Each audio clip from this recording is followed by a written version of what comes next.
Lillahi Rabbil Alameen. Today's title, Deja Vu. Deja Vu means that you've seen that before. You've been past that way before. It reminds me of one of the handouts we gave from some of our writings around 2012. Goodness, that's 10 years ago. They can say what they want, but when you get older, 10 years used to be forever, but after a while, when you headed downhill, 10 years ain't nothing. I mean, that was actually 10 years ago. I don't know if anybody remember the discussion of deja vu, that we've been here before, that we've seen everything we were doing at that time. We'd been there before. We were preparing for the near future ahead, and we had in our writings that we were prepared for a 500 round fight. We prepared for 500 rounds, okay, and not necessarily easy rounds, but we had been that way before. Now, this is deja vu on steroids, because no, it's like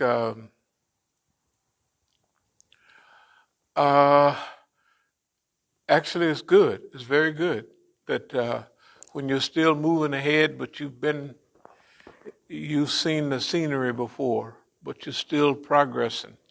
That's a great gift, and we thank Allah subhanahu wa ta'ala for allowing us to be here.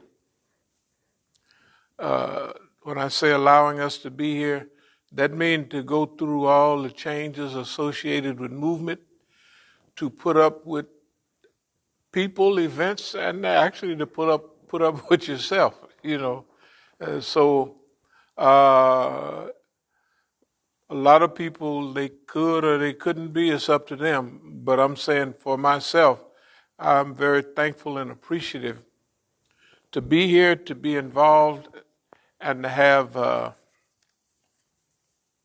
this type of attitude, high expectations about the future, and what part we're going to play in it, which the more we proceed into this, the clearer and more distinct the picture gets, and we'll talk about that specific subject maybe at our program, at our message from the Imam program, and Masjid al-Islam fights back. We'll have it included in our lecture for this program on the 30th. And remember, after that, we're going to have our Black History program. And so if it's 20, that means we'll have at least 4 weeks per. And we'll have a lot of integrative type lectures on the Black movement, what part we played in the Black movement and what part we're playing now. We would just like to say that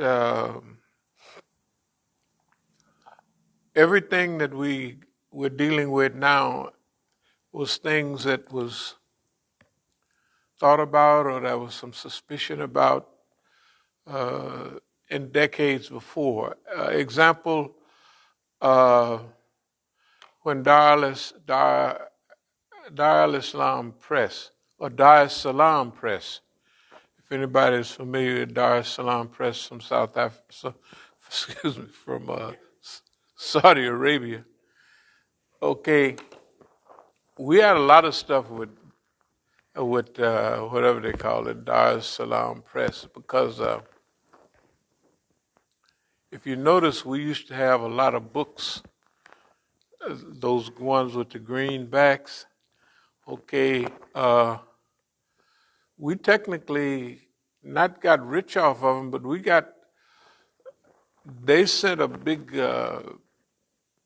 shipment of those books. and they had something printed on the paper cover that covered the book, and we took the paper cover off, and some of the books we didn't agree with, but we said, hey, this is what they're distributing, uh, and we used to get them kind of free, not free, but for instance, we would get a box of those books for like $25, and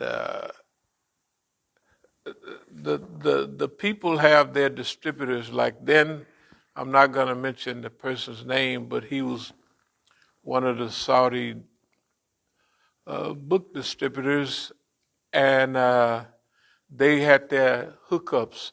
Now, some of the people now have the same hookup, but it's within food distribution and what have you. It's the same hookup as then. They say that they play the same part. The part was if they wanted to take over the book thing. So just to deal with books for a minute, when we came here with after looking around, we said we want to become the main book distributor in D.C. Now, at that time, everybody went out to Halalko.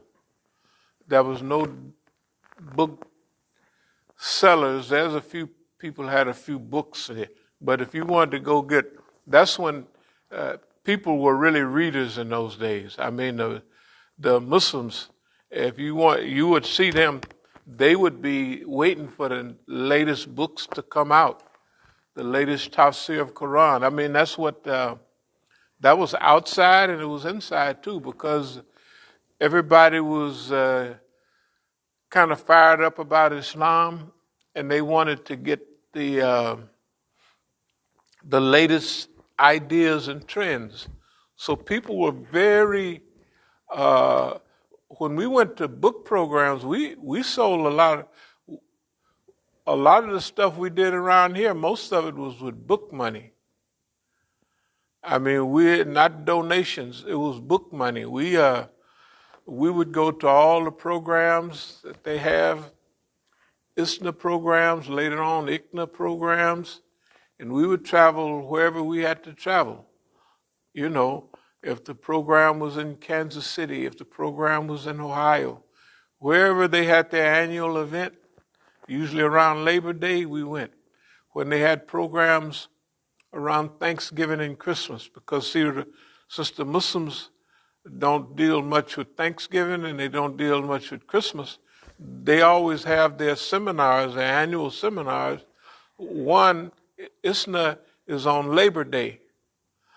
Usually that Labor Day weekend, like when we would go way over to Chicago, that would be the Labor Day weekend usually.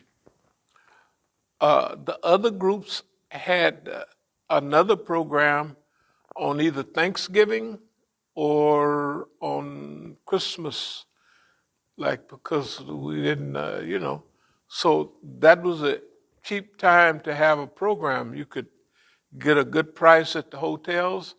The hotels wasn't going to usually have too many people there, and they would be glad for you to have a big seminar in their hotels. Anyway, so a lot of our activity was surrounding that, and what we said is that we wanted to become the main book distributor in D.C. And believe it or not, that up there on 8th Street, the books used to come from the wall all the way out, and all the way up to the ceiling. And you have to be able to count too. How much does one $20 book?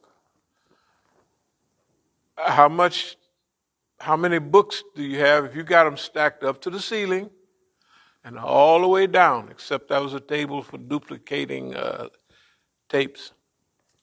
And out about 1, 2, 3, 4, at least 4 books out this way. And I had it so down pat, I knew where to find all those books in there. I didn't know where a certain book was, because you're dealing with it all the time. Anyway, we it was a good time, because the word wasn't out about, okay, the government thought that they would incorporate us. They had their plan for that period, and we were too active to do too much. I mean, they couldn't cut us off, because we was everywhere at every program, no matter what it was. That's where we was, and we was there with books. And a lot of people thought that that's what we did. That was what we did, was just books. But they didn't realize that we knew all the booksellers and all the people that have, if you go to these big programs, they'll have a bazaar. Well, that whole crew, we used to be set up for that. Okay, if that program's going to be this date, and we'll get there at this time, and we'll have this, and we'll do that. And even we had the game down on setting up. For instance, if you buy one table, one of these tables, okay, do you remember how our tables were set up? We would get one table, whatever it was, $150, something like that. Later on they got way up there, but $150, $200, we would get one table. But then we would have in our square, we'd have a table going this way, a table going that way in the back, and one coming up here. And the people could walk in right there and look at our books, and they could. So we would have 1, 2, 3, 4 tables for the price of one. All of them stacked up with books. And we had all kind of things going on, like we would get books. Some of those books that was rare and super expensive, like the Encyclopedia of Islam and all those were, later on it went out of print. And even now, we're still the only people that have some. They come out with another print that was kind of thin. It was all kind of, and we got the same ones. The people that printed it, the book printers, big ones out here in Northern Virginia and other places, they used to have a place right across from Adams Center, the old Adams Center, the warehouse. They had the book warehouse there, and they had one of the Negroes worked there, and he worked with one of his partners, and they used to, I'm not saying they some people misappropriate funds.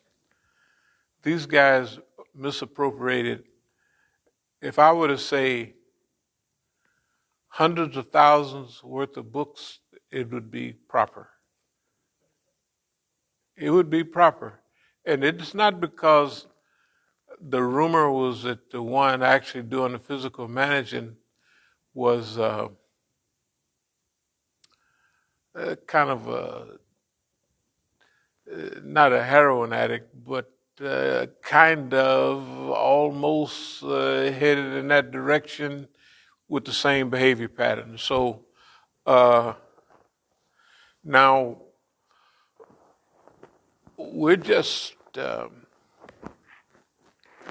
so we would get the Qurans that they're selling for $15 at that time, $12 and $15. The green Yusuf Ali, we might get them for $2 each. Boxes upon boxes. So we could sell them for a reason. All those books, Bible, Quran, and Science, they sold that book for $12 in those days. And we sold it for $8. Why? Because we had a contact.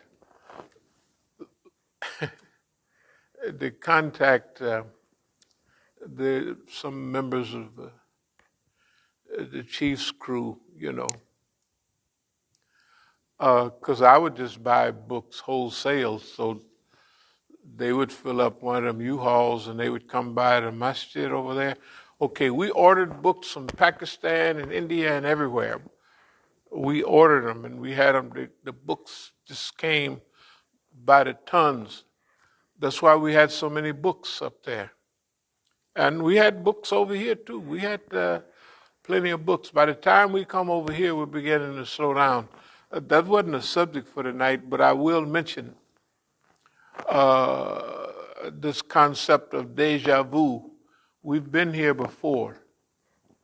Okay, right now we won't be selling books as much, although we have tons of books over there.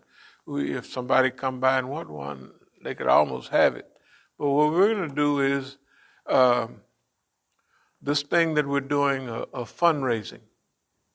Okay, what we're doing right now is just having a nice time, but it'll become more professionalized. And this concept of deja vu, we've seen it all before. Whenever we change to a program like this, Bossman would always check it out, and then anybody that would be able to help us, they would begin to do disappearing acts. Like they're not available. It was they did it each time, every time, all the time.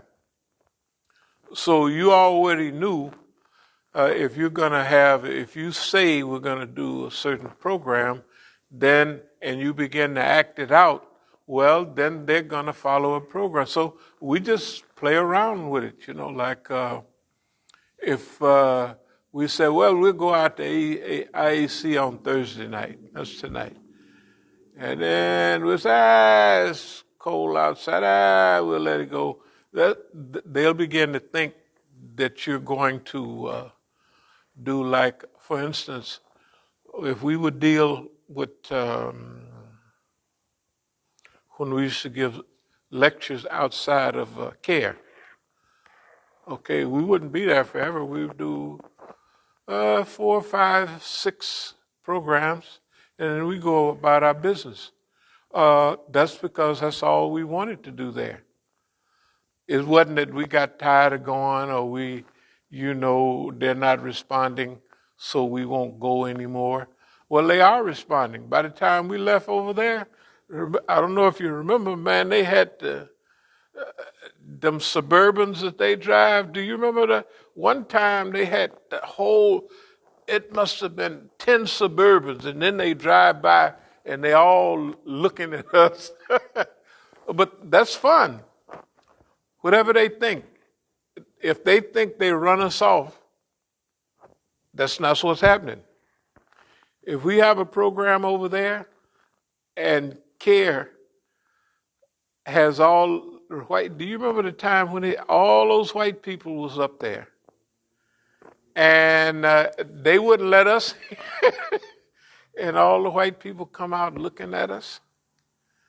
And we got them on camera. See, all of that stuff that the other people are writing about and they're suspicious about or they heard about, technically we got all of that stuff on camera. That's why the camera is so important, So, and cameras, they used to steal cameras all the time so that maybe I'll stop bringing them. I guess they forgot these modern telephones is better than an old-time camera. But I leave them behind sometime to make them feel more comfortable. You know why?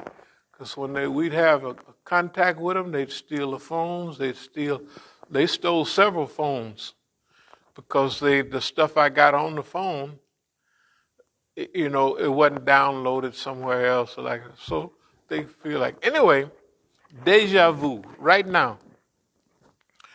We've been here before, and this is a designed being here. We're not accidentally here. So everything that we're doing is by design. And if you remember white man on the line, a boss man on the line, we do things, I'll just say in general, and we force him to bite, and when he bite, we just say, yeah, he's biting. So he's biting, you know. And that's what he's been doing for the last, the only reason we would talk about what our niyyah is, our intentions is, you know, one thing Imam Ali said in Najul Balaga, to keep your plans to yourself, basically, which that's true in business. And that, well, why we don't keep them to ourselves? Because they're gonna, right? It's not, how we're going to use it is one thing. But if you want to trap boss man, if you want to trap the Negroes, we're going down the street, we're going to turn up here, going to turn up there, and we're going to be there an hour or two, and everybody know what you're going to do. So all you got to do is conform to basically what you say. And they're going to conform with whether they want it to happen, whether they don't like it happening, and they're going to show you over and over again. That's why I said deja vu. This may be deja vu with steroids. This is kind of like counter shaping and hurting. Shaping and hurting is, we've talked about this before. The Muslim community have been shaped in their thinking, and they've been herded along the path. Like if we go places now, you can see that the short pants wearing a mean disposition is the order of the day. It is the order of the day. That ideology have taken over, and it has affected everybody. Really has affected everybody, and even the chief's crew that was against it. Remember when we went up to see the people a year and a half or two ago up there in Atlantic City? Remember the crew, one of the big crews that just got back from Saudi Arabia. They'd been studying there, and they were in awe about Al-Ghazali and stuff like that. And it's not that we went through that 50 years ago. Easy. My goodness. It was, of course, it was translation, but we've been dealing with Imam Ghazali a long, long time. And they were sitting there talking about it as though it was just a great discovery. But with care, you have to be careful, because Imam Ghazali had a few little things. Those people are just becoming familiar with Ibn Taymiyyah and all these guys. There's also certain code words. When we came here, it was big time fitna about if you supported Iran in the Gulf War, you were bad. In the Gulf War in 1980, which we did. Okay.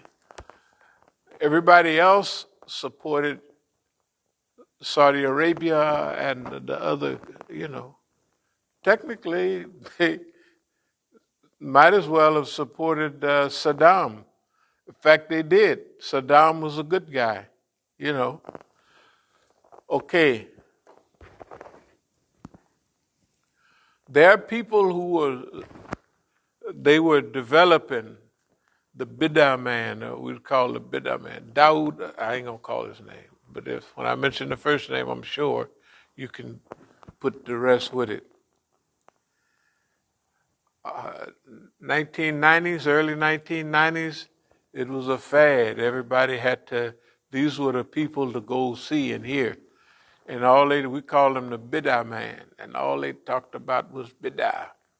They had brothers overseas. I'll think of their names in a minute. They sent tapes over here from London. I'll think of his name in a minute, but he's a Negro. Then they had other Negroes here. All over, they had whatever it was, they were against each other. There was a crew, and the chief was involved too. But the chief and the people with the chief was not sophisticated enough to pick up on the real. All everybody knew was there's something going on here, and we have to keep our own. That's why Imam Muhammad always told his people, y'all stick with me. You stick with people of color. You know what I mean? But he himself was in the Saudi mainstream, because he would get on the thing and say, I just had the greatest honor. Just think me, American Negro, I met the king. I said, well, you met a bum, you know. So the point was, it was a lot of shenanigans. The shenanigans is so thick and so childlike that you have to wonder, how can everybody today have the mentality that they have? How could they have it? How could it be right now, right this minute, that there's nobody standing for Yemen? Nobody. I mean, I try to find it. Maybe somebody is. I haven't seen it. Nobody's standing for Yemen. Right? Why? And everybody in Yemen is Muslims.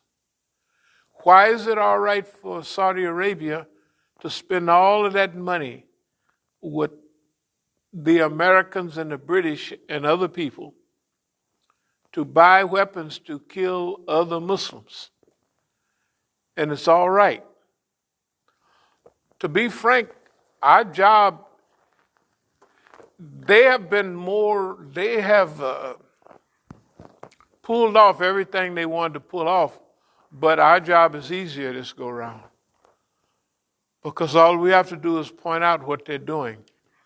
They're having relations, diplomatic relations, weapons transactions, camaraderie with the Zionist state of Israel. And everybody else would think that's terrible. We don't say that's terrible. We said that's great. We say that's great because it's not that we have a picture on the future, but if you look at it, first of all, how's it tied, the psychological tide in London and here in South Africa?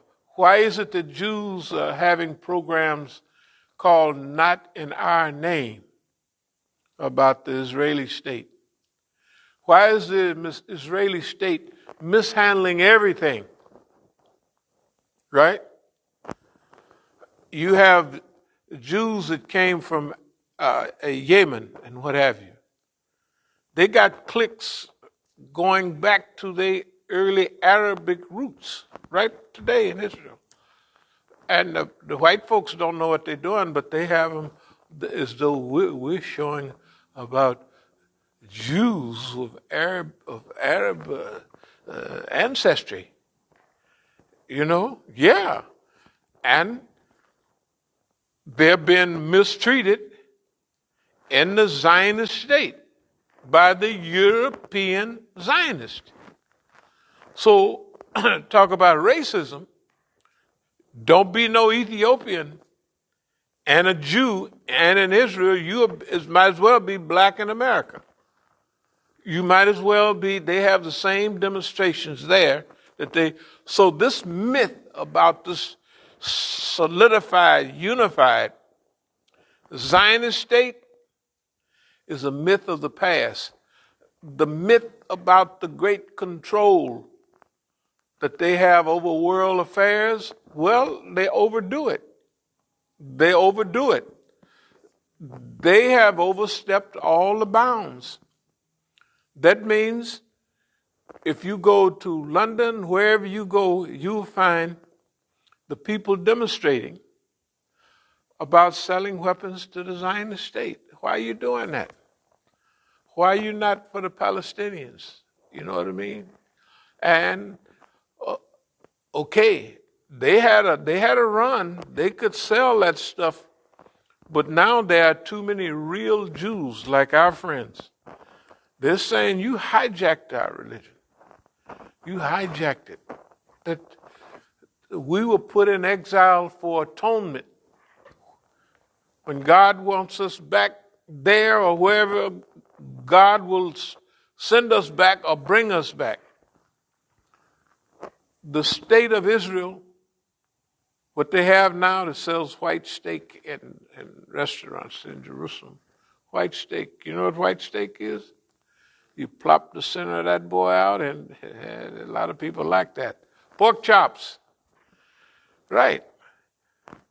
And that's what our friends call them. He said, those swine eaters, of course, you ever heard the brothers talk about, good God Almighty, they get me paranoid. I said, man, that's serious. Yeah. They be like, the stuff we say about the Zionists is like really nice, like. But they can say it and get away with it.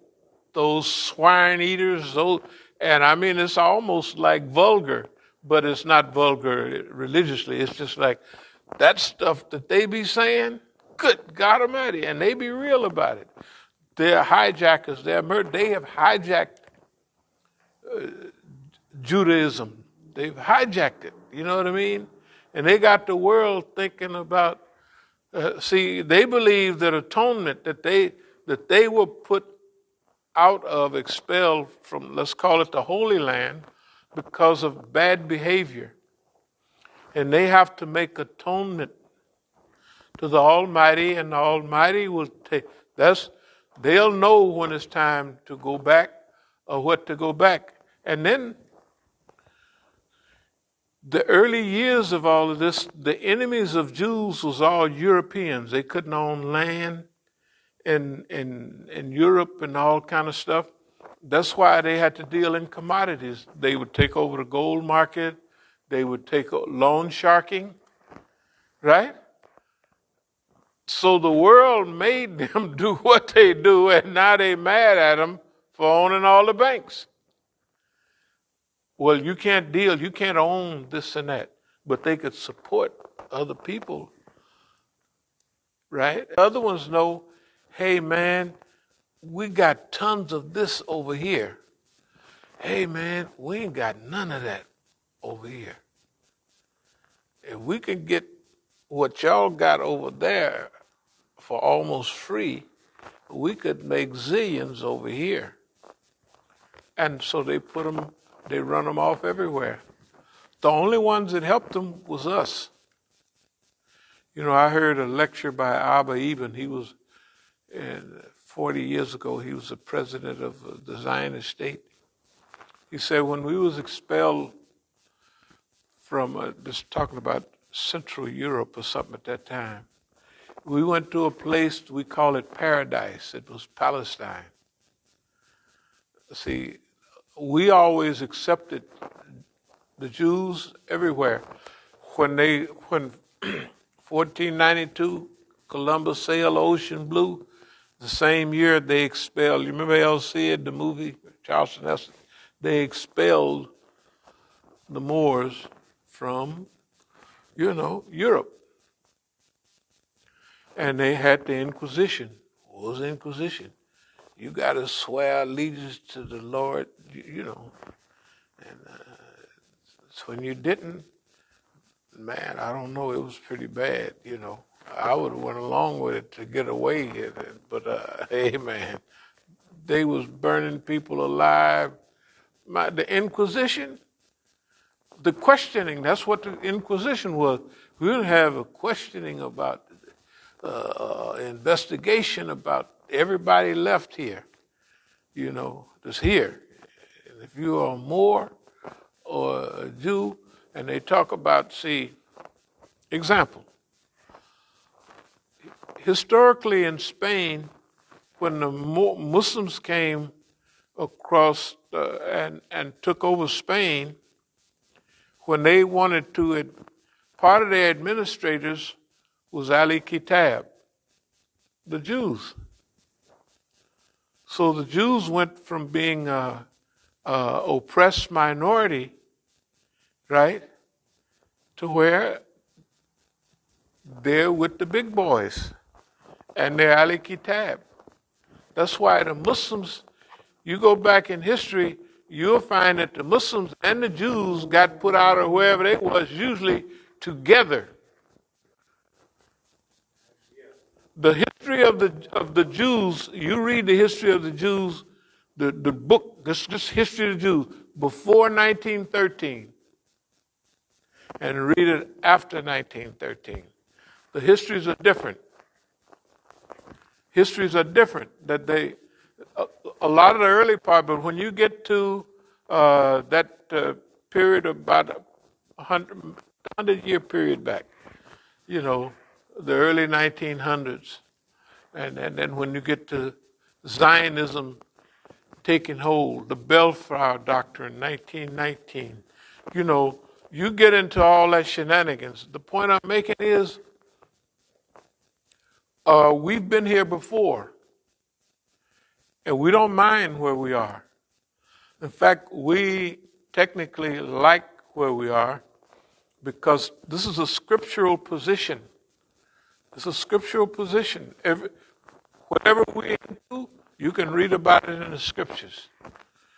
They always are cut off from the public, isolated, and they have a minority view. Their view is not the standard view.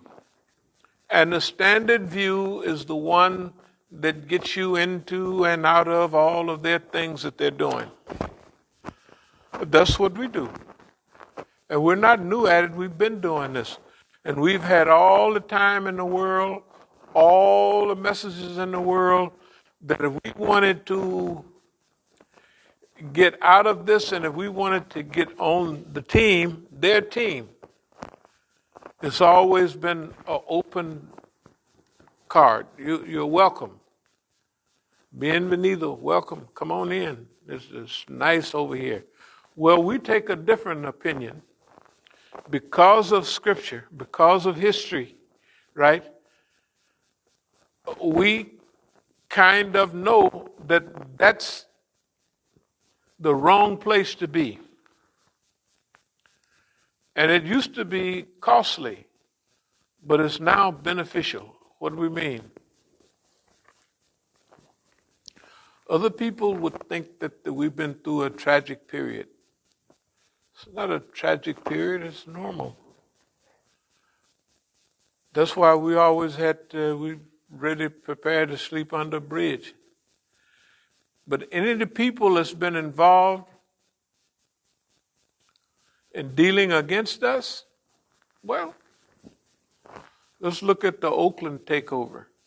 In California, it's the worst place to be. Next to that is LA.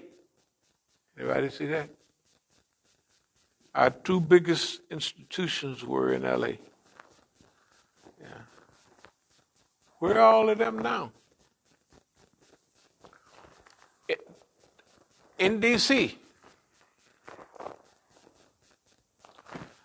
There's nobody left in DC from the old, they fell for those tricks 40 years ago, easy. Okay, we done taken over the Islamic Center so we can close all the little independent Masjid, close them down. The only one stayed open was Masjid Muhammad. That's why when I got here, everybody went to Masjid Muhammad. all the Negroes, because they closed everybody, all the brothers, the movements, the organizations, whether the Dar, whoever it was, whether it was the Islamic Party, they closed down their centers and they moved in with the monsters over there at Islamic Center. Then when they got them all, the Masjid closed, right? Then they threw them all out and they have no place to go. They didn't have no place to go then. They don't have no place to go now. Therefore, they went to Masjid Muhammad. That's why when I came here in 1989, all the Negroes, hardly nobody agreed with, but for that's where the only place you could go. Because see, you get everybody to close down their place, they can do it, they can open up a joint when they're young, but now if those people are in their 40s and 50s, and some in their 60s, they don't have the energy to, okay, we're going to sacrifice, they're looking for retirement. And that's why it was such a shock when we opened up out here. It was a shock to everybody.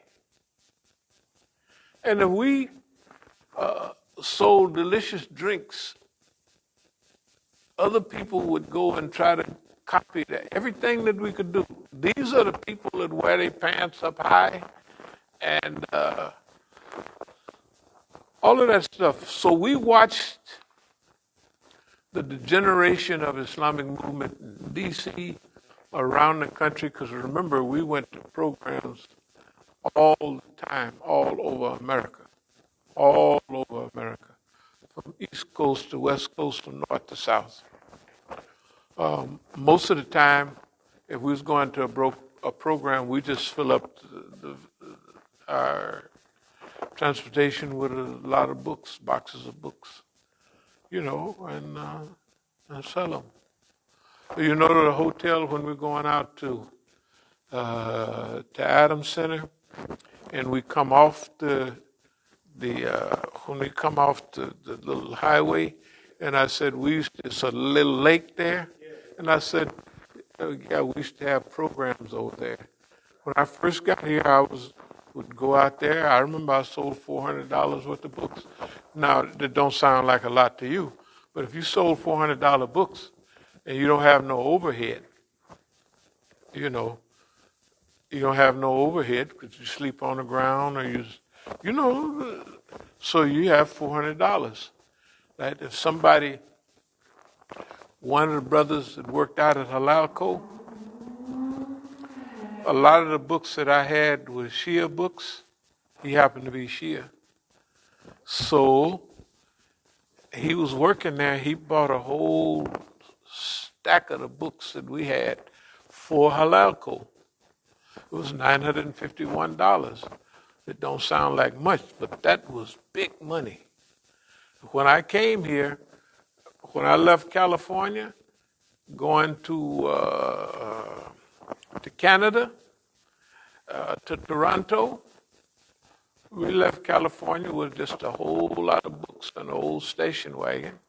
We went up there and we sold $1,800 worth of books.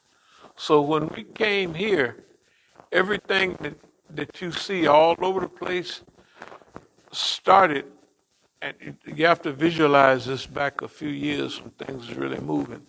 Everything started from leaving Oakland, driving all the way over to this side to Toronto. Those programs we used to have. Dr. Kaleem Siddiqui was there and everything. And we sold, don't sound like much now, but $1,800 worth of books. That means to us we was rich. Then we came down here with $1,800 fresh. Then you look around, and every time they have a program, we just set up books just out anywhere, out in the street. When they'd have Eid over at the park over there, what do they call that? Right over there, where the Anacostia runs. Anacostia Park, yeah.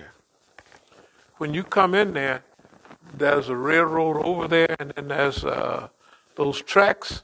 Shooting 92 or what have you, we'd be right out there with our books right before you go over the railroad tracks, because we had Eid over there. So we over there, so $400. It don't sound like much, but when you don't have no overhead, it's all free money, and you don't have overhead. That's like now, $400 is like it don't mean nothing. I mean, it means something, but $400, $1,000, it's not. The point is this: when we came here with a mission and a plan, and we fulfilled that mission. We did that. In the process, we affected the community around us, because the DC was already, everybody's here, the government is here. And had nobody been successful in DC, nobody. The groups were just not successful here. So we just got busy. But we had acquired an excellent feeling of what was going on in the United States, because we traveled around the United States all the time, giving talks, lectures, raising funds, and visiting all the mosques, the Masjid. And in those days, every masjid during that era, we knew where it was. We knew its state of progress. And we watched Islam grow and develop here in America. And we also watched the attitudes, the attitude that people have right now, where if you're a Muslim, so what? Why? Because the government that made the Muslims fear each other, because they got Muslims telling on each other, and they got it right. So shoot, in those days, I remember we was in Texas. It's a masjid on Musa Street, University of Texas over here. And we got there early in the morning, around 1 or 2 o'clock. We just climbed in the window, went to sleep, and when the brothers came at Fajr, oh, salam alaikum, you know, and that's how they was. That was the way, it was friendly.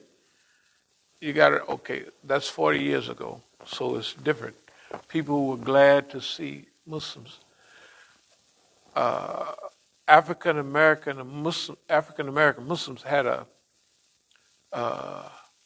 mystique around them, because we had accepted Islam here when nobody else was thinking about it, and we had made the transition to the Sunnah for real. And so we had a mystique, you know, it was and it was well earned, and it was deserved. So everybody knew, whatever race, language, or color they was, that we was going to be for them. And we was learning about the whole Arab world, and the people, even in the 90s.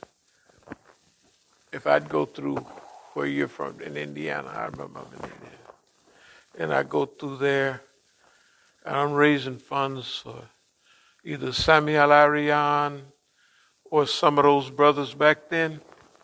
And I got the flyer, one in Arabic and one in English.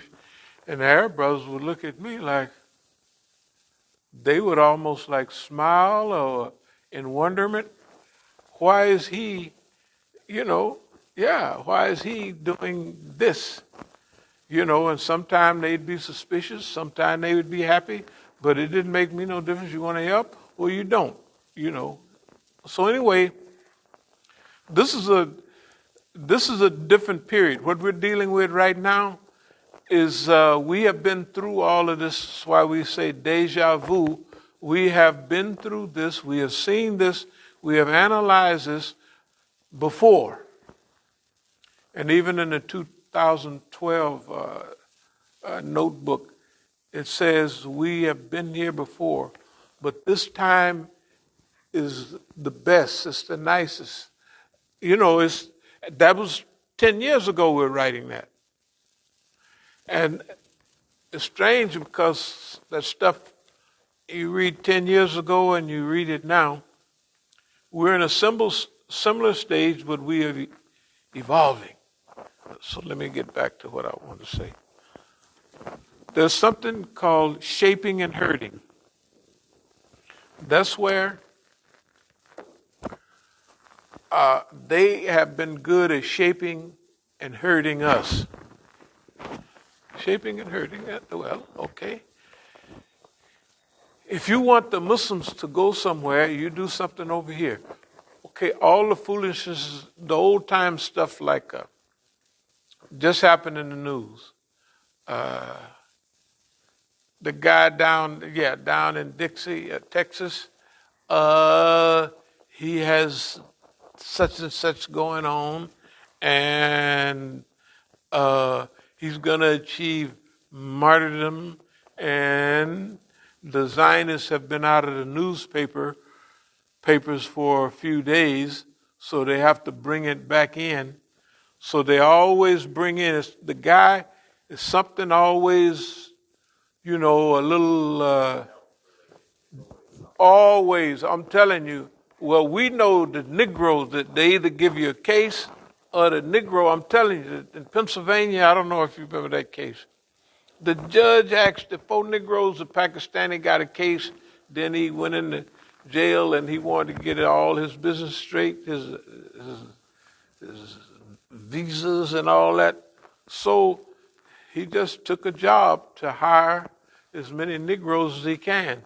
So you could imagine a Pakistani and there's some Negroes in the Masjid and they see dollar signs and the guy tells them, yeah, I'll hook you up, da-da-da-da-da. And so they'll to them it's a game. Oh, the guy wants us to be terrorists? Yeah, boy, look at here, we are terrorists. You can't, hey man, you got to hold us back. We so mean. Because it's a game. They're not going to do anything. So that's why they had to reverse some of them cases. The 10 guys or the guys down in Florida, the FBI reversed that itself. It was so outlandish. These guys that gave bayah to Osama bin Laden. It's ridiculous. They don't know what bayah is. And they don't know who Osama bin Laden is either. Yeah, they don't know who Osama bin Laden is. They have no idea. No, we want y'all to do this. So they herd the Negroes in, or they drive the Negroes to a synagogue and hold their hands and walk them over to the window and put a gasoline or a bomb in their hand, and then they lay it down. And they charge them for it. That's entrapment. It's illegal. It used to be illegal, but they done made it legal now. The point I'm making is, you got to remember how frustrated they are with us. They tried everything with us. When I got here, they had the gun dealers. I can tell you who they was. I ain't gonna, but I got gun license, buy and sell guns. We want you to come on out to the rifle range with his pistol range. I said, I'm not going. So I said, okay, I want to go and see what they're up to. So they go out. They go out there. They look like police. They talk like they are police. Yeah, I'm a gun dealer. This is my license here. As though I wanted the guns. But the way I talk, it would sound like that's what I do. I went out there one time and I ain't been back since. What I'm trying to say is, they had everything here waiting. And if you think they trying to frustrate me, they're the ones frustrated. They haven't got to first base with nothing. And believe me, the last straw was that assault, one of those assaults in Oakland. They thought if they take my money, take this, that, and another, which is not mine, it's everybody's. But if they do all of that, from what they thought of me, then I'm going to respond. That's why on that stuff, I say absolutely not responding. And we teach it. We teach that. We teach it every time we get a chance. We say we look out that window and we saw the Negroes. When the police come by, they throw their guns in the bushes. And if a Negro say boo to them, they blow him away, family, friends, anybody that they know. We say, we don't do that. Mm-mm. That's why counter shaping and hurting means they shape our behavior by doing a little something over here, then we move over there. Then they do something there, then we move over there.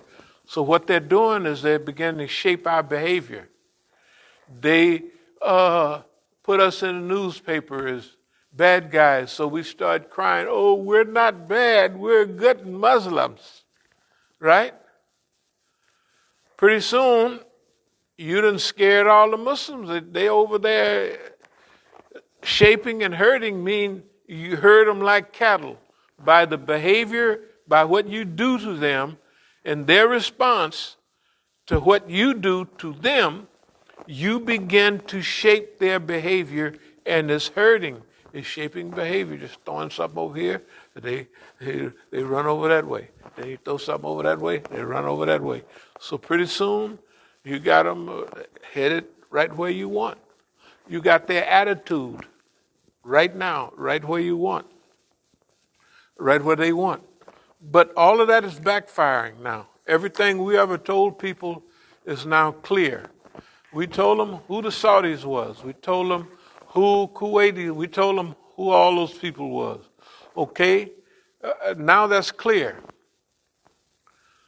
So now our job is to set a new environment. And just like in our old articles, we always taught, our old As-Sabiqun, we talked about the environment in which we're living. So that's what we're going to do this time. As-Sabiqun, those who lead the way or those who show the way. There's a combination. Those who show the way, we're going to show the people the way based on what we come in contact with, based on the reality. We're going to show them the way. Whether we lead the way, that's another question. Because when we finish doing that, right, As-Sabiqun is going to keep on doing what they're supposed to do, because As-Sabiqun are not settlers. The people that come behind you are settlers. As-Sabiqun is trailblazers. Because just like this thing should be dealt with right now, it's the other things as we discover along the way. Just like this lecture could have been given 20 or 25 or even 30 years ago, right here. Technically it was, because almost everything we say is very repetitive. The enemies are the same. The enemies are the Zionists, the Americans, the Saudis, the Kuwaitis, all of those people are the same. They always been on the same team. The only thing that's different now, and it's a big difference, they might have gotten rid of Libya and started confusion there. But Iraq has been destroyed, but it knows where it is, right? Syria, Yemen, Hezbollah, all these people have, it's a different ball game. Not that we will be sitting holding hands with all these people, but we know who our allies are. And they know this is our job here. This is our job here. And inshallah, we'll do it.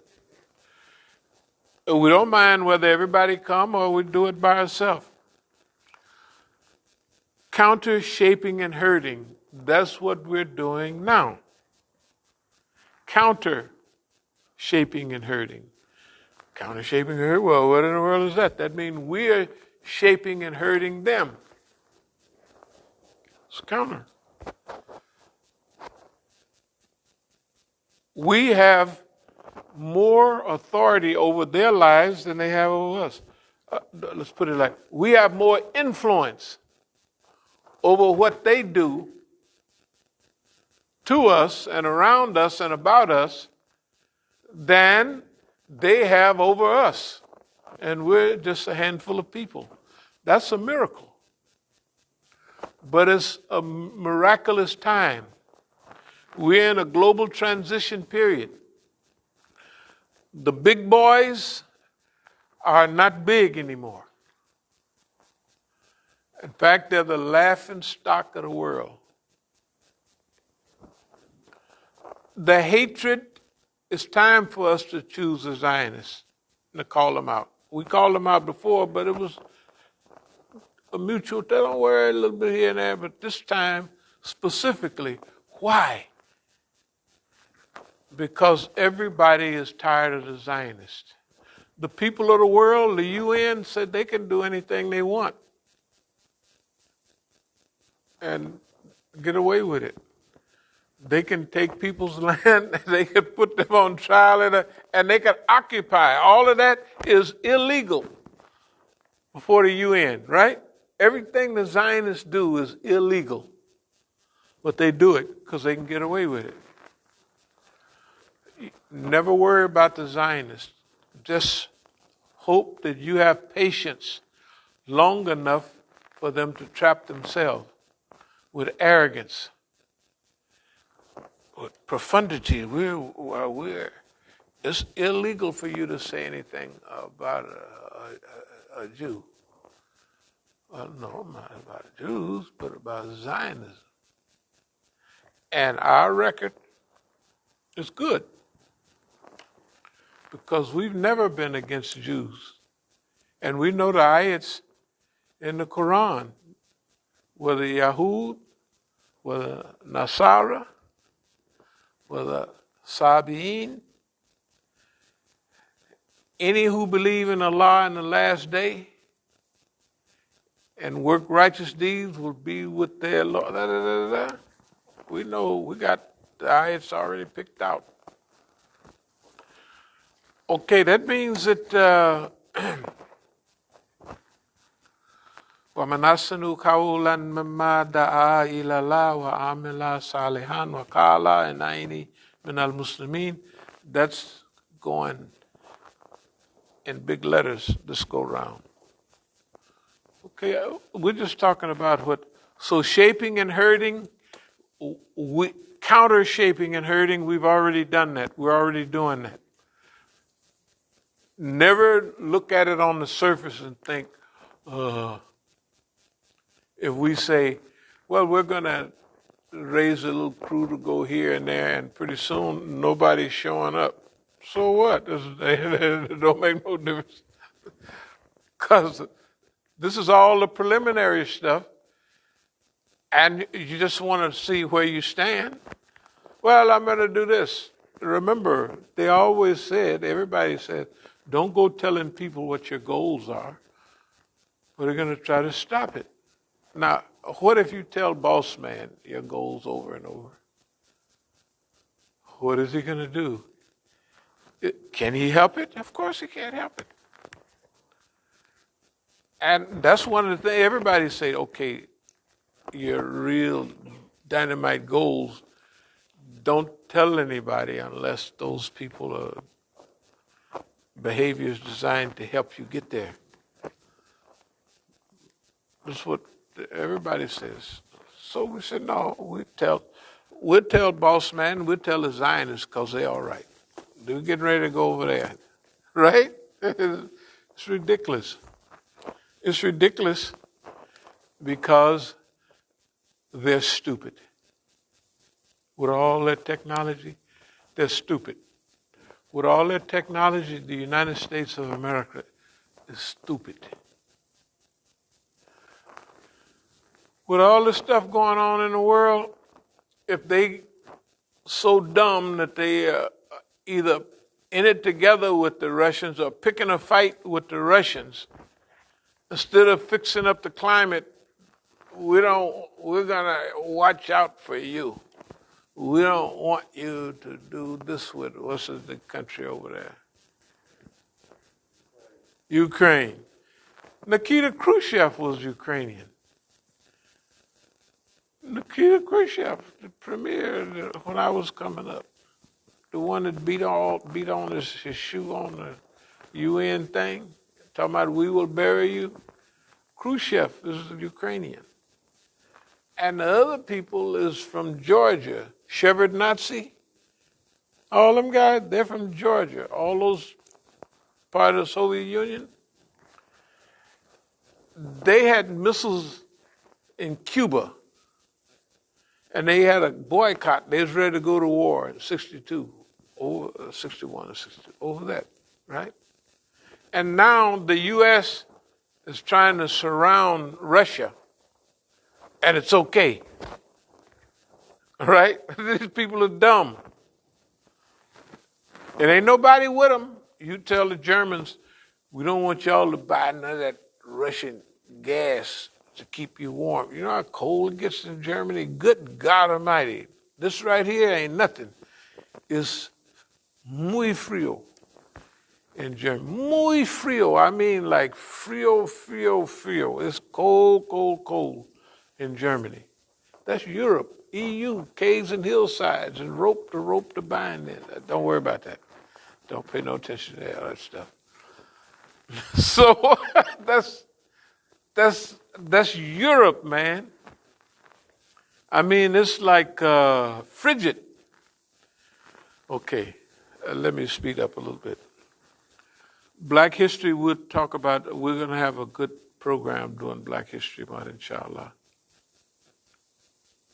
So we'll outline the battle space and we'll talk about it. That'll be a good month for us because we'll be able to really show what our place is in this, and it's a place of our choosing. When you get an opportunity to choose your place in line, it's like choosing where you're going to live and what you're going to be, the vista that you're going to be seeing, right?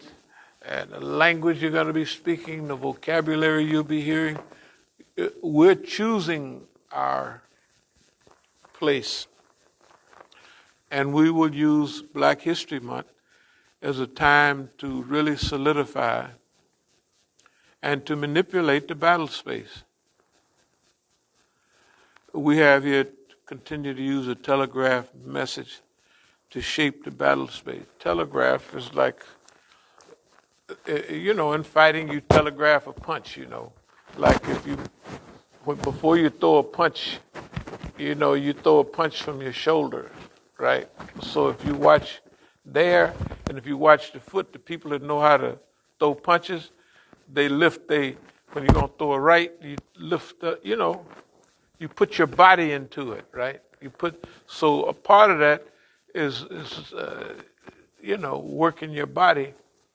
So if you see certain things going on, you already know when to move because those things happen split second before they're going to throw a punch. And if you into it, that's why boxers can stand in front of each other throwing punches on and never hitting each other hardly because they're giving a signal. You know what I mean? They're giving a signal. And if you know the body language, you can, why is the guy, every time I try to hit him, he done already moved over here. And the punch goes by, misses him by a mile, which is a quarter of an inch. Same thing, right? If you miss him by a mile or a quarter of an inch, same thing, you done missed him, right? That's why you see everybody, the punches, slipping punches. Okay, that's the way we do it, boss man. We've been doing it so long that he haven't caught on yet. He haven't caught on yet because he's in a bad time in his life, in his historical life. What he was worried about me or thinking about me getting old, he's the one that got old. Because his stuff is not working anymore. You can tell his time is up because what he used to do and get away with, he don't get away with it no more.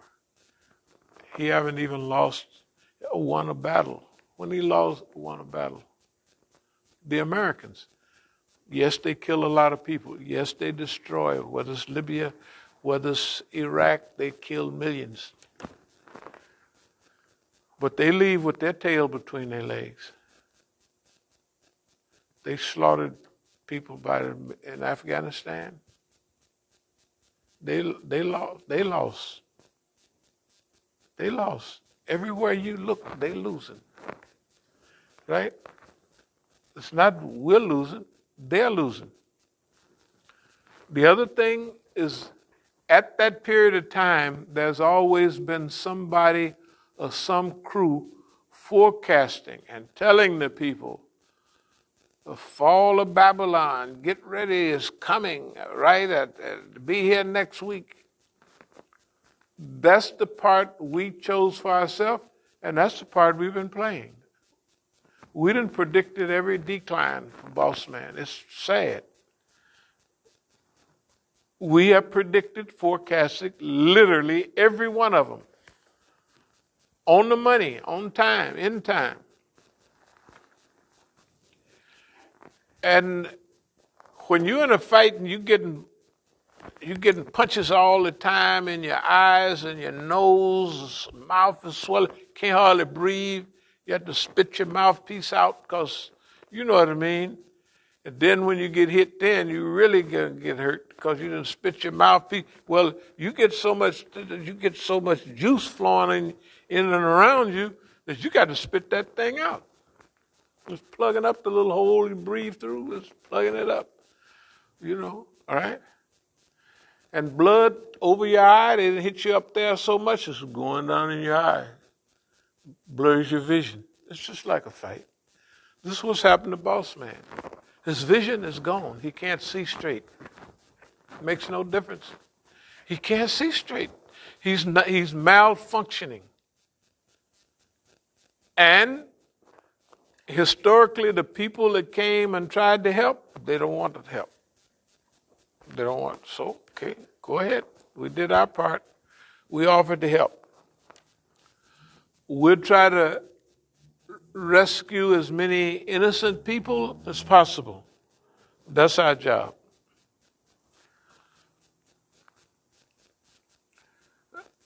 In this period, we're going to describe the enemies arrayed against us.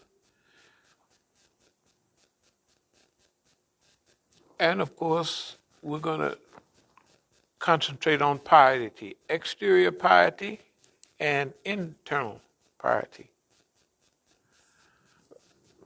Okay.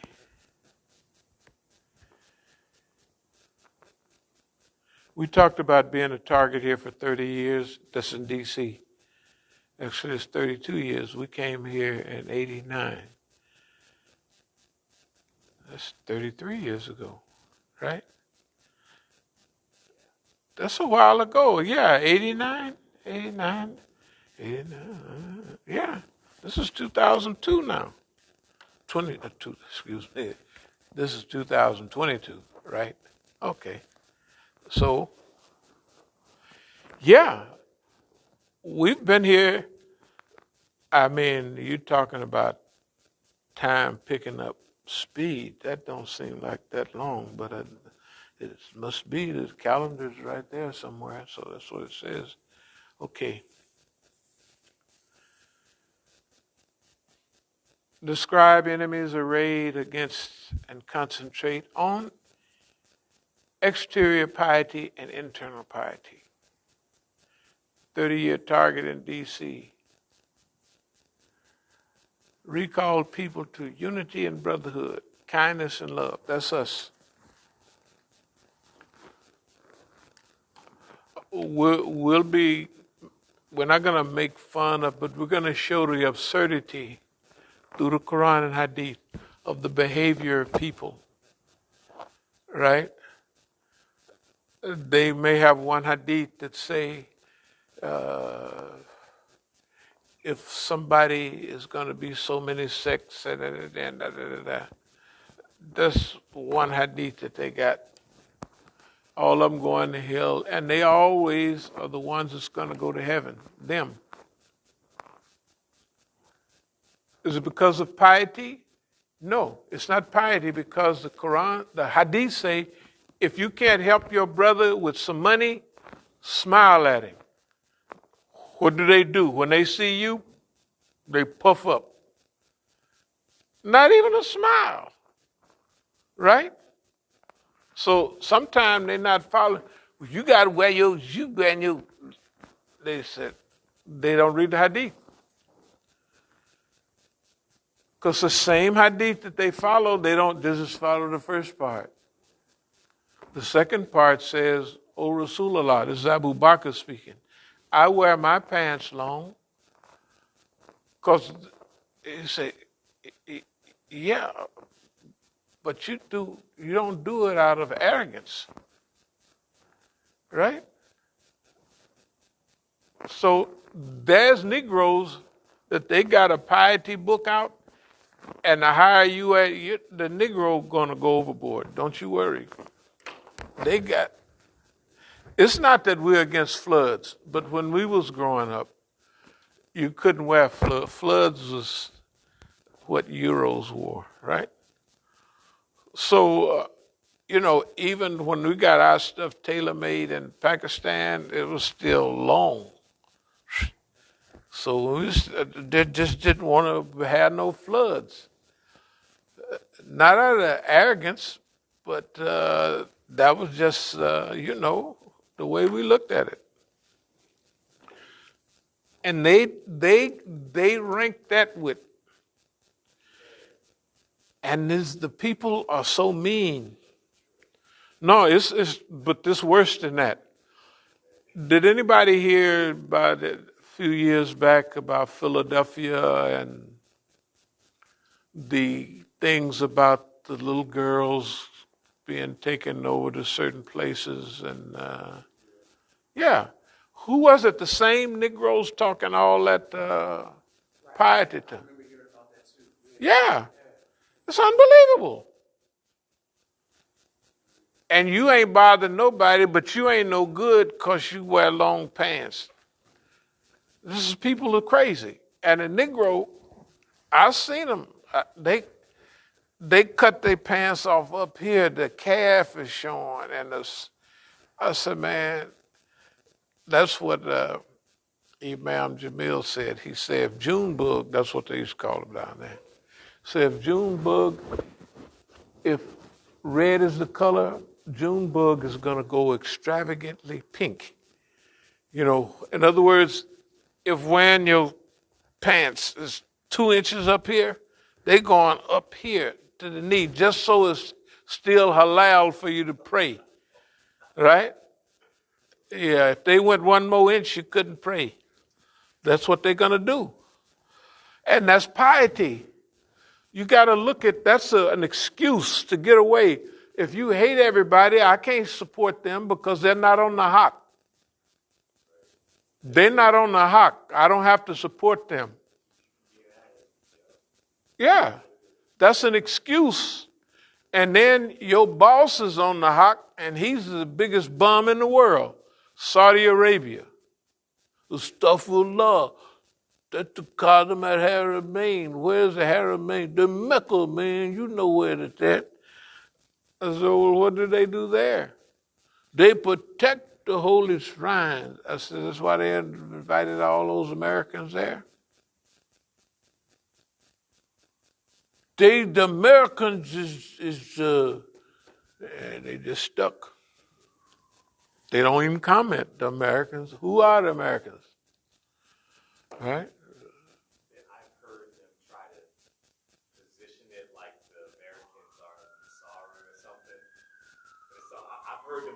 Nasara, those Americans, the army, the General Petraeus, them with all them girlfriends, and that's those. Right, they try to position. The Day Ali Kitab. But Ali Kitab, the Khatam al Haramain is the job of Khatam al Haramain, not Ali Kitab. Right. They got stuff all backwards. What do you mean? Anyway, we would try to make sense of all of this stuff in a nice way, but we have to, bring these things out. Those are the things that we're going to be talking about, but not in a grotesque, absurd way. Negro jealousies. Personally selected part to play. When you select the part you're going to play in life, you have nothing to complain about because you've selected. I want to play Shakespeare. I want to play whatever they do. Okay, you just selected the part. Right? You said that's right. Okay. We've selected this part. This is a part that we always wanted to play. We wanted to be a good role model for Negroes in the beginning and for humanity in the final stage. But we want to be where our people are proud of what we do. Not proud of us, because people turn on you just like that. You still got to like the people, although they cut your throat. That's the way. Remember what, not that we going along with Jesus, but Lord forgive them. Why? They know not what they do. They don't know what they're doing. Now that's what Esau is said to have said. But I mean, anyway. Okay, social, religious, historical, commemorative of this era, 1980 to 2022. Political economics. Why no one in CARE's office ever, I don't want to talk about CARE, but we will talk about them, because remember, all of these people that had this stuff, they had a shot, but they refused to talk to us. And we showed it on TV to everybody. So now they're saying CARE is crooked. Niharawad is a crook. Well, we said that they don't, maybe not following the Sunnah, not even talking to us. Right? Okay. They don't have, what are they going to say? He's just bad. Well, you should have listened. It ain't no news that you didn't know, or we didn't told you 1,000 times. Okay, why no one in CARE's office ever spoke out on behavior after speaking out on at least 5 times out there talking about CARE. CARE wouldn't even answer the phone in California. And you could see the people, all the people that CARE, half of them had jerry curls, not jerry curls because that's what Negroes wear, but they didn't have a look of piety, you know what I mean? Like, and there was a lot of different people in CARE, not that they all had to be Muslims, but it don't make no difference when they're not listening. They're not listening. I told the people, remember that meeting out there in, what we had a few years back?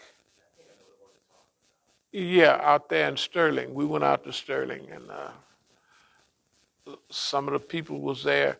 Those same people who was there, the big shots, they invited me in 2007 they told me, we want you to be our leader. They had a big meeting in California at a big show out there. And all of them was all the leadership. And this guy came specially from headquarters. They had Musa Siddiqui coming to speak that afternoon. I'm telling you, I'm in the office with all of them. And they want me to be their chief. It's 2007. I said, I'm not going to do that because it was just a trap. You know what I mean? I said, no, we ain't going for that. Because they think everybody wants to be a big chief. They want to be.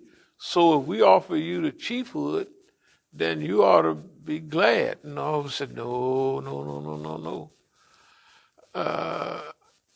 Well, what I told them was that I put too much heat on y'all and y'all couldn't stand it, you know, which is true. In 2007, we're getting ready to stick right in the heat.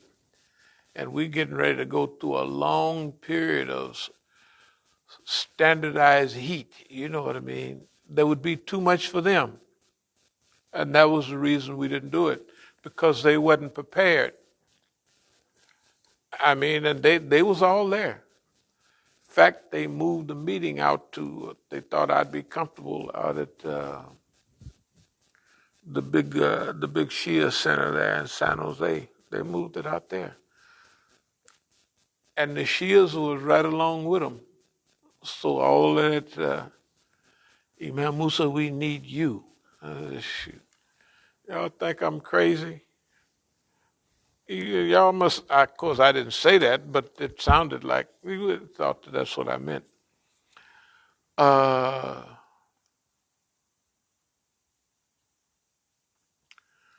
got this note. My history, my contact with others is of a special nature. It's of the special nature because of the special historical process. That long historical process is what's made this what it is. Okay, and I'll just say this is Deja Vu. Develop a style of opposition and the style. Okay, that. Sustenance style. I'm not going to talk about the childlike behavior of Abdul Malik, Mukhtar, Hashim, and all those people. But those people, I used to refer to them as high school Negroes. Now I refer to them as elementary school Negroes because they're staying in the same place and we're moving ahead. That means just as an association, what they was doing then was like high school. You know, when people play high school games, popularity contests, I get more speaking engagements than you, more people like me than you, I'm more popular than you. Well, you know, one guy, a famous guy, was talking about one of them famous white singers, Margaret, something like that. I can't think of it. Who had a cowboy hat. He's talking about when he was in high school. He wasn't in the main clique. The main clique is one girl in that he just was in love with her. He wished he could have, you know, but he went away, came back 15 years later, and he's famous. And this girl was appointed to take him around or something like that. And he was saying, I was so happy that I didn't meet that lady. You know what I mean? And he was so happy because, see, he was in not the slow crew, but the not, you know, in every school, they got the in crowd. And everybody's the in crowd. Now, when you study in crowds, a lot of people is in the in crowd in high school, That might be their famous period. I stumbled upon my senior year yearbook, Right. and I was looking through it, and I was like, yeah, that's what happened. Yeah, that's commonly what happens. The people that are very, like a lot of people you run into, they're always talking about when we was in high school, when I was on the football team, when I did this. That was their period. And a lot of the slow growers, late bloomers, those are the people that develop, they get maturity, they develop, you know. But a lot of the kids that they might be big and strong at that time and they outgrew everybody else and they could seem like they had the world at their hand, that was at the high school. And it's not making fun of those people, but high school Negroes, their mentality, all of them, right down the street there, people at my house, they're at best, then I call them elementary school Negroes now. But they're not even high school. They're not, no, I'm sorry. They're losing Hashim and Abdul Malik and all of them people. They the government was holding, they were moving to become, like I was telling Abdul Malik, man, instead of talking like Malcolm, why don't you try to just be like him? Just do the stuff that you got it covered now. You're talking like that, just all it is now. They didn't dig that. They know I like pretending. If they could pretend to be Malcolm, it's the same thing to them as being. And it was never like that to me. Hold it. No, no, no, no. That was the difference. To them, if you look like it, if people accept you as that type, then that's what you are. That ain't the way it is. Because when you get hit with anything, you're gonna have. If they think you a Malcolm type, you're supposed to respond like that. And if you just talk like that, can't respond like, because that's not where you are. That's why our leaders shatter and crumble all the time, because they select our leaders. They select our leaders and then they pump them up and they put them in positions. They hand them positions, right? And when they get ready to pull the cord, zoop, that's what they thought they would do with us. We're gonna create the environment where da da da da, and then we're gonna pull the string. They pull the string. I'm still here. I said, no, no, no, no. I'm sorry. Can't pop the cord and I go down the drain. Your people can do that, but I'm not going for it because I'm not dependent on you. You're not a good team chooser. You can't choose the right team. No, no, no. I'm telling you. And it's just sad when and it's so historical. Goodness gracious alive. I told the FBI over 10 years ago, whatever, and I was telling them, I said, well, you don't know what comes across our desks. I said, do you guys read any history books? Do you read any? That's what I told the feds down there. I went and visited their offices down on 4th Street. All other city offices are down here, the FBI officers. So I was sitting there waiting to see the couple of feds, and I looked up. It's sitting in the back of me. It was the martyrs wall, FBI martyrs. You believe in martyrdom? And I said, yeah. I said, y'all do too. Hell, I was just sitting down there to see the wall. I was sitting down there. Yeah, it's okay for you to have martyrs, and it ain't for us. We can't have no martyrs. You can have martyrs. People died for what you live for, what you talk about. We can't do that. I said, no, sorry. Do they want to talk now? Absolutely not. That was several years ago, and everything we done told them, it would be spinning around in their head, and they would be, anyway, let me speed up. Childlike behavior.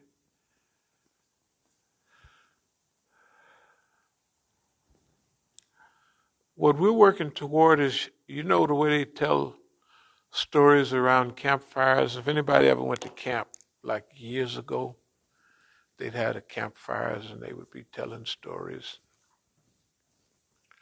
That's the kind of group that we want to be. Well, we're already that. But when they talking about what the stuff we did, the stuff we do, what As-Sabiqun means, they're telling a story like about Bigfoot or something like that. You know what I mean, right? It's just unbelievable, but it'll be true. And if we're still alive and they come, we come sit there in a wheelchair, they say, well, you're just human. Sure, just a regular old human, that's all. But that stuff really, sure, it happened. You was just scared of boss man. Boss man to us was just a general dummy. He's a dummy because he got absorbed in the historical process and couldn't find his way through it and past it or use history for his benefit. That's all. If a guy plants all them cherry trees and all that and he don't have enough sense to pick them and use them for his benefit, the things that he gonna make some cherry pies out of some, right? He gonna can some of them to leave for the winter, right? He don't know how to use planting all of that stuff and don't know how to use it for anything, then he's not smart. That's what everything that they've planted, it's all coming back to bite them. Everything. And it's coming back now. Okay. So deja vu for us means helping the people. Okay. So, alhamdulillah, are there any questions or are there any comments? I guess with Black History Month coming up, a brother did ask if you could give like a lecture on Jeff Ford and the Blackstone Rangers? Blackstone Rangers of and his background, his contributions. The brother did ask that. You know, Jeff Ford and I, we was in the penitentiary together. We was in Leavenworth together. So you do it first. I was going to ask that. Yeah, and we was in the penitentiary in 75. He'd take some money from the government and they put you in the penitentiary for that. If you don't, you know, they just all this free money, don't worry about everything. See, not only them, but the brothers, see, Peace Stone Nation, Al Rukin, which was for the last 30 years, is Al Rukin. Right, yes. Not Blackstone, but it's just, you know how Negroes are. This is a corner. It's still Blackstone Rangers because of Al Rukin. Anyway, but it was separating between when it was one of our best organizations, you know, anyway, when I was there, look, I'm telling you, in Chicago, I would look at the complex they'd have, and the smallest would be 5, 6 story, 10 stories, and then one story right on the corner where they call it the Grand Major Mosque. At that time, they were in transition, so you would have thought it was a strobe lights and stuff like that. But don't worry. It was the Grand Major Masjid, and you couldn't look at the top. You know those buildings that you can't see see the top. This is the first time I saw Negroes like of our era that own 16-story buildings, and they owned all that kind of stuff. That's why they were dangerous. That's why old Uncle Jesse went to Chicago, because what they told me was when Martin Luther King came here 40,000 people came to meet him, and 30,000 of them was us. That's how much, 30,000 of their people came to. So the government will always tell us they were a gang, but they were in transition. You got to remember, those of us who came through that process, you can't blame us if we get to the final conclusion. Hey, that's great. Most people don't even think like that. They don't want. And all those names like General this, General that, these guys were in charge of a whole complex. I was impressed. They had limousines and everything, but they didn't, they didn't use them much. And then they had a good crew that I was pretty serious on iron then. They the only crew out of all the brothers around the country that could stick with me on iron. In fact, they could stick, because they had iron in their place and everything. And, the brother Imam, be serious. Yeah, we just do what we can. No, they took me around and they was showing me all this stuff. I said, man alive, I was proud of them. They were in transition. Imam Jamil, some took bayah to Imam Jamil. Some wanted to stay behind with that old stuff. Some wanted to go halfway with more science type stuff. And some wanted to be down with the Sunnah. And they were heavily infiltrated by coons. Coons that I know, coons from California, fast-talking imams. I said, well, that's the way it goes. I mean, See, you can't tell everybody, like, experience will have you sitting right in front of everybody and you will know that guy ain't no good. Sometimes you can say something. Because the Prophet ﷺ, every now and then he said something. So one guy come through, Prophet, peace be upon him, was nice to the guy and everything. And then before he came in, he told his wife, this guy here, he ain't no good, da-da-da-da. They said, well, why did you do that? He says, have you ever known me to be unjust to anyone? In other words, he told his family, this guy here, he ain't no good. Finished. So y'all watch out. When he came in, he was nice to the guy.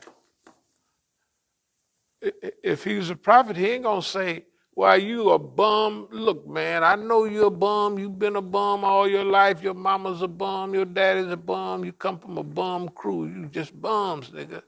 You ain't no good. No, it don't sound right, do it? So the Prophet, sallallahu alaihi wasallam, he said, come on in. But he tell his people, you keep your eye on this guy. This guy ain't no good. Okay. Anyway, are there any more, Jeff Ford, any more questions or comments?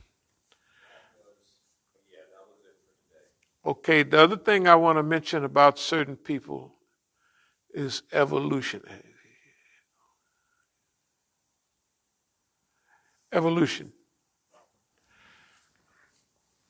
There were several groups, not several, but a few like us. And I met, well, if you were to talk about black mafia type, that was Philadelphia, the fruit in Philadelphia, the other fruit, Kansas City, the other fruit, St. Louis, there's fruit zone. Yeah. And then the fruit out,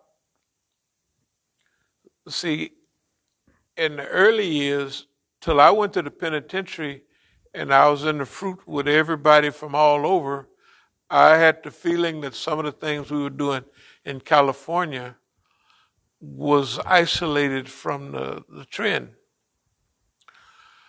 But just like we wanted to see a nation built,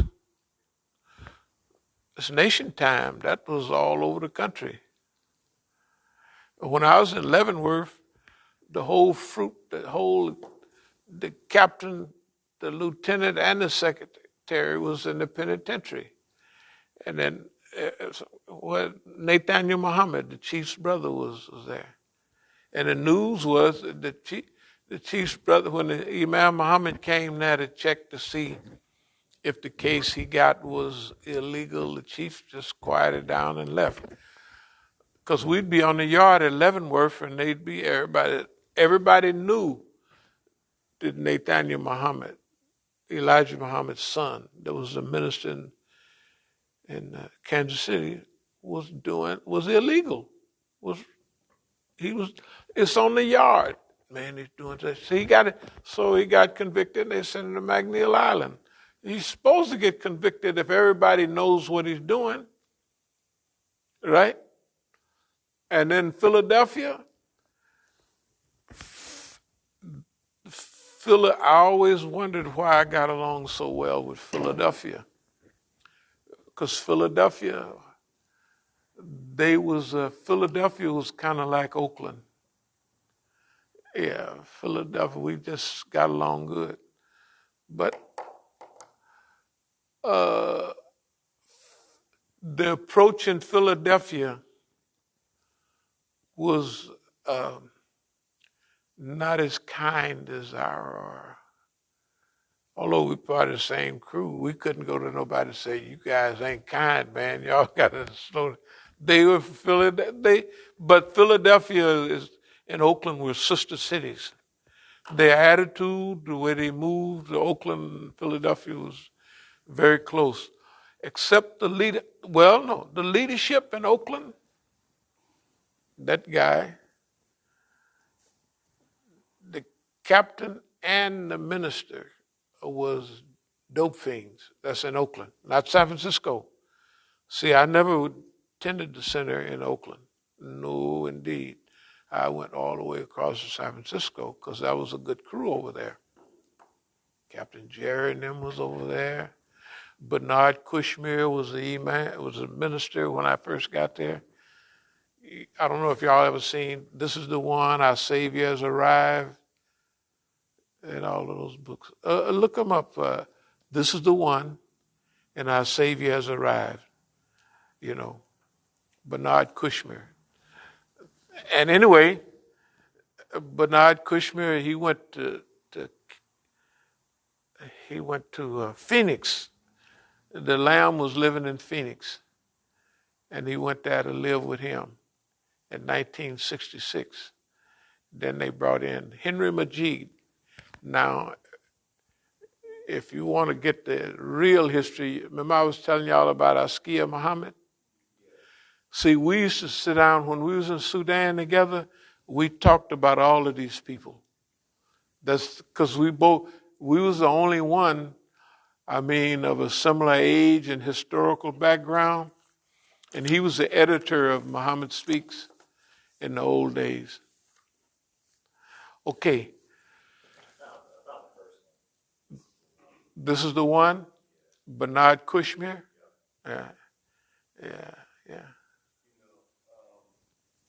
Piggybacking on the brother's question, since he brought it up, there seems to be with that goes along with the Salafi trend. They want to forget about the issue that you're talking about. They don't think that's relevant. Right. Yeah. And so now that you have African Americans that have gone over to study overseas and have come back and also have positions over there, they feel that that's progress amongst African Americans. Okay. So you're talking about, now I'm just saying, this is That's what they say. That's where they feel. I've heard that similar type of. Okay. Okay. They don't think that you, even though that brother asked a question, even the young people that I've talked to in my own group, they said what you're saying is what they need to hear. Right.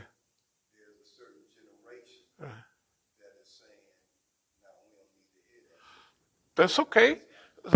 Remember, they like the people of the days of old.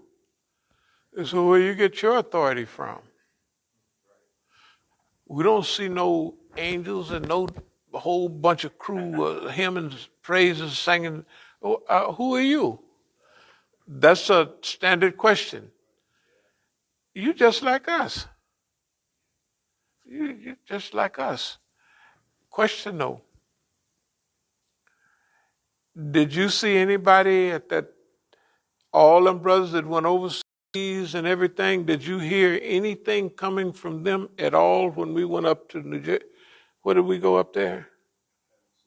Atlantic City. Did you hear anything from anybody that made any sense at all? The other question, do you hear anything from these guys around here and they big sheikhs that make any sense at all? That's what I mean. So, uh, what we say, anybody that like them, go on with them. That's what As-Sabiqun do. See, we don't say, oh, they don't like me, what could I do? If I did what would be popular for them, I wouldn't be able to forecast the white man go, this is going to happen. Look, you talking about bad luck. They thinking, boss man is thinking that I didn't put a jinx on him. That's what they thinking. That's why they don't do nothing. We can't. Everybody, they will get rid of that. Hold on. That nigga got it. I think, just let him go talking that stuff. Because they're paranoid. You got to remember, we've told them all of this time. Imagine if somebody's telling you, you bet on that horse. Look at that horse. Boy, that's a handsome horse. And that horse goes out and wins. Then you say, the next race, you say, oh, bet on that nag over there. That nag ain't going to win. It's not possible. Just put your money there. That nag wins. They pay 100 to 1.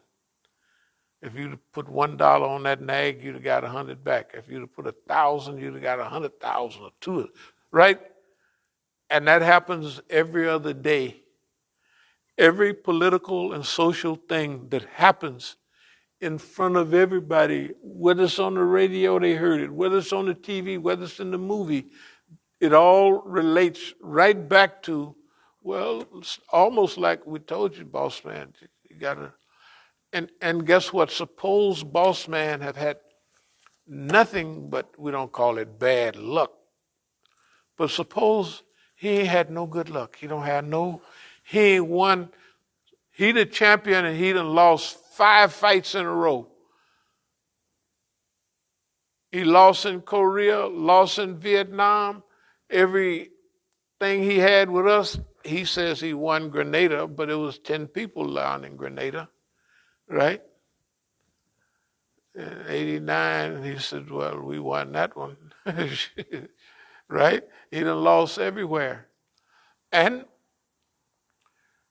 he run off and leave his people, and they have Abu Ghraib, everything they say, we for freedom and love, and he losing on every level, all the time, consistently.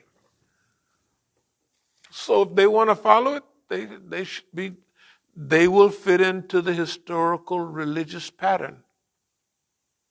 We don't see nothing special about you, nigga. Why, you just a nigga like us, right? And your Arabic is, in fact, my Arabic, I don't know whether I'm doing it on purpose, but it's getting worse. I mean, it's getting worse. It's getting atrocious almost. But I don't care, because don't none of the Negroes here speak Arabic. And if they did, hey, I ain't going to say this brainwash because Arabic is a beautiful language. But anyway, are there any more questions or comments?